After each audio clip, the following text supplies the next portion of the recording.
let's focus in on Dima to start off. Now, Dima is a entry fragger for the Espada side, a very experienced player. He's been around the scene for a very long time, and he's rejoined as a duo with Sophics. Both of those guys joined Espada late last year. They played together on Team YP. They both had stints on Spirit as well, way back in the day. So it's good to see that that duo is reunited of in-game leader and an entry fragger. And look, a game that we're going to be focusing in on particular for Dima is Espada taking on SG.pro in the first round of the playoffs of 9-5-6. Now, to give you a little bit of context of this match, Espada were really starting to close out the year in pretty good strides. This was towards late November, and SG.pro were one of the teams that certainly upset pretty regularly, and they just got absolutely stomped. The first map of the series was Overpass, which was Espada's map pick, and Dima was just entering like a madman. I think I casted the game with Scriv not so long ago, so I do remember the game quite heavily and quite well. So I really just wanted to focus on Dima in particular, have a look at certainly his entry lines into the site. Certainly an entry that it's not too wild. He's very structured in his approach and very passive too, but that plays into the playstyle for Espada, a very slow T-side heavy team, not a lot of executions. So I think, well, the best way to learn about Dima and learn about this game is just to get right into it. Early re-smoke out towards Monster. Dima going in for a little bit of aggressive towards some short water control, going very fast out towards his B side. Dima running in to get a couple of kills. My goodness, what is that? He gets a third. Oh my goodness, what a way to entry the site. You can see for Espada in the last few rounds how much more passive that has been, how much more slower that has been coming out for the Espada camp. And then out of nowhere, we have something so much quicker. They take short water control incredibly early on. Flash comes through, teammate smokes the molly, and he just runs up, takes the 2 jewels up towards the close players on the site. The third one towards Heaven. Great adjustment. Very quick, very confident. Wow, what a round from Dima. That was pretty incredible. Dima going back to what he knows best of just that lurk out towards Monster to start the round off. White swing coming onto RU Fire. D-Ray's going to do the same. And very disciplined coming out from Dima that as soon as he finds that first peak, he doesn't overextend. He doesn't continue forcing forward. He actually just waits for the play to come to him, waits for the swing to come out from D-Ray. So it seems like early rounds, Dima's just continuously being like a hard lurk towards Monster. Ooh, Kisei's getting aggressive. Oh, the timing on that.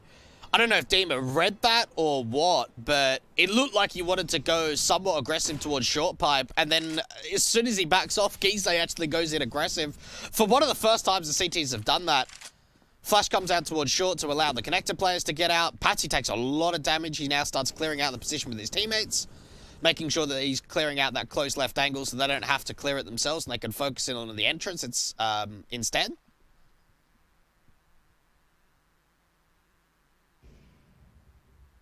Dexter found that first pick with the NWP, and well, for Espada, you've just got to think, what are the options here? They just commit over towards B. I mean, Dima hasn't seen anything aggressive, waiting for either an AWP to be posted up or someone to just maybe start jiggle peeking the Monster angle.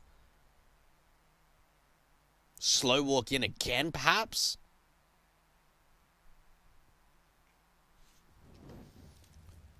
Now, Senator's over towards Barrel, so they get an initial molly out. This is actually a pretty strong crossfire being set for SG.pro, because RU Fire's just going to be able to clear out short water and probably not see anything. Now, the Barrels player from Senator's got a smoke, so he can smoke down, try and see if he can get out. But for Dima, I wonder how he approaches this. Molly comes through. Okay, they know that Senator's at Barrels, considering the smoke goes down, so he's probably just going to wait for him to run out.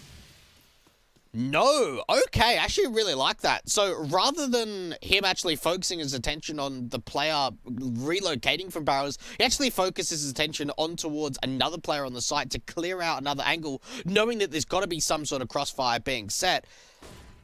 Good adjustment onto RU Fire towards Bridge. Nate even comes out towards the Barrels position. Oh, what a swing from Dima!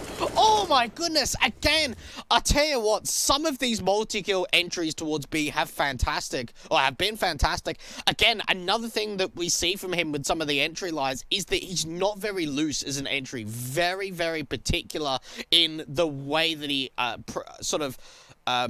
proactivates his structured approach, you know, making sure that he's eliminating one area of the map at the same time, working off the information that he's got, that he knew that there was a barrels player early on, starts to realize, okay, I'll probably catch off one of the rotators from graffiti, then I've still got the barrels player to deal with. He's probably towards pool or short water or the water position on the site, somewhere around.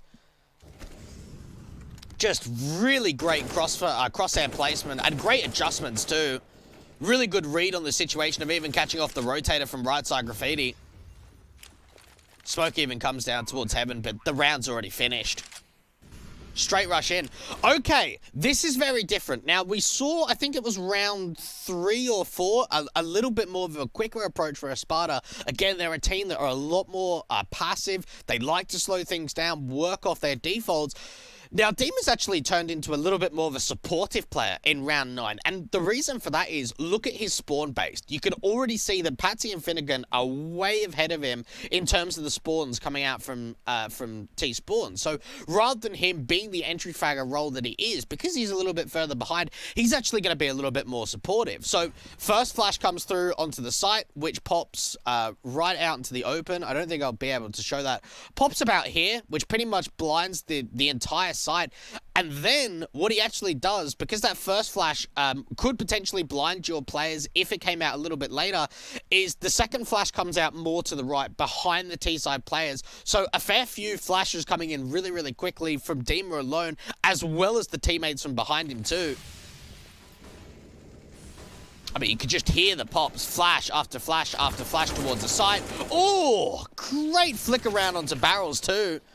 Deagle's actually doing some pretty decent damage. Okay, this is now a 1v2 situation. I tell you what though, that was a little bit different to see what Dima is like in a bit more of a supportive role, being a little bit further back, using that util to get his 2 aggressive players to get into that B site really early on. Great flick up towards barrels, maybe a little bit more disappointing in his teammates that they weren't able to check that area before Dima was actually able to entry out towards the site. And just look at the way that he's not loose when it comes to some of the entries. A lot of the time, especially at the tier 2 level, you find a lot of like crazy entry fraggers where they're just swinging out, they're very wild, they're very exposed, and they rely on their individual prowess to be able to find those entry kills and open up bomb sites. But Dima's not a wild player. He's so much more structured and so much more conservative. You can see the way that even though they've shown presence, he's already used the teammates have used utility to show the presence towards B. He's been been very slow to actually get out of Monster, clearing these angles out towards bridge. Now, Fame's actually peeked up from the ramp position in a very awkward timing from Dima. Still finds the adjustment though. What a great flick onto Fame. And he's still got 2 players to deal with on the site. D-Ray and Senator playing a little bit further back in water. Seen Senator, so he even peeks in again for a little bit more. Doesn't quite win out that fight. But again, Dima just doing his job really well, allowing those trade frags to come through from his teammates. Dima going a little bit... Okay, this is certainly a little bit more forefrontal than what he's been in the past when it comes to taking short water control. He normally just flashes over the top and then waits for the connector players to actually swing out before he takes any kind of duel, but going a little bit more aggressive himself. Finds that first pick onto RU Fire. Does get taken down to about half HP. Just falls back in time! My goodness! I tell you what, Senator got so over-aggressive there to be able to find the trade frag, and I don't blame him considering how low Dima already was, but I can't believe he even follows up with a secondary kill. They give him the AWP considering he's the low HP player. He's just spamming through, hoping to get a bit of a lucky shot. Slow walks coming out from Monster from the T side, and yeah, just nice and easy. D-Ray tries to go somewhat aggressive towards the Monster position and just gets picked off by the AWP. Dima just playing anti-flash. Flash comes through. CT's actually timed that flash pretty well to blind him. Again, though, look at how slow he is to actually clearing out the site. He's got his crosshairs locked on towards the sort of water bridge kind of angle towards the right side of default, hoping for someone to pick up, where Senator's actually been playing that headshot angle pretty regularly.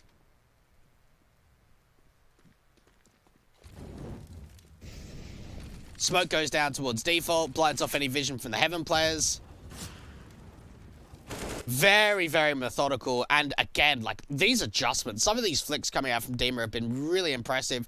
Not even looking towards the ramp position and just absolutely domes Kisei.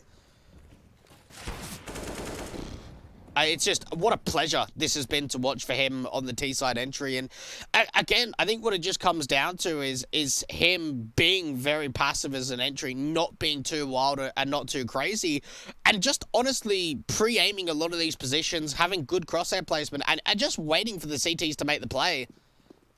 Because a lot of the time, most of these entry kills, I would say more than 80% of them have been him just waiting for an overextension and it coming out for SG.pro. It's not as if he's been forcing the fight. It's that he's been putting himself in good positions with good crosshair placement, and they've just fed the aggression towards him and actually forced the fight onto Dima. Dima watching for the heaven line? This is a little bit uncharacteristic. Don't see this too often. IU5 just swings in. No flash, no nothing. As dry as anything. And even Dima's waiting for more of a peak to come through. Timing's a bit awkward. Spray comes through. What a tap to even find the 20-second kill out for Dima. Jeez, that was crazy. Fame's the last one left. My goodness, what a half to come out from Espada. 15-0. Oh, my goodness. I don't even know what else to say. I like, what a half that was. And look, yeah, SG.pro really didn't play that well, I want to say, on the City side. We saw a lot of individuals struggle. They really struggled to find opening man advantages, and it was a stop of 15-0. But I think that was just a superb display coming out from Dima. I thought he had a lot of confidence. Again, it works with the playstyle of Espada really well, that they're not a very default-heavy team. We see a lot of passive plays, a lot of slow defaults to work off the information. They didn't even really hit A. I think they hit it like maybe once, maybe twice in that entire half. They really had so much presence over towards the B side because it was just continuously working. We saw a lot of adaptations coming through from Dima, some quicker hits, some slow walks, some plays out towards short water, some entries out towards monster, some really great entry lines, great adjustments, very, very disciplined, really great crosshair placement, and that was just really great to watch from Dima. That was yeah, in terms of anyone looking at an entry fragger kind of role, I think that even though this might not have been the best demo to watch, I think this was a really great performance from Dima, and one to be able to get Espada a win over SG.pro at a 15-0 half on T-side in 9-5-6. So that's going to be it for this video. Once again, many thanks for tuning in, and I'll see you in the next one.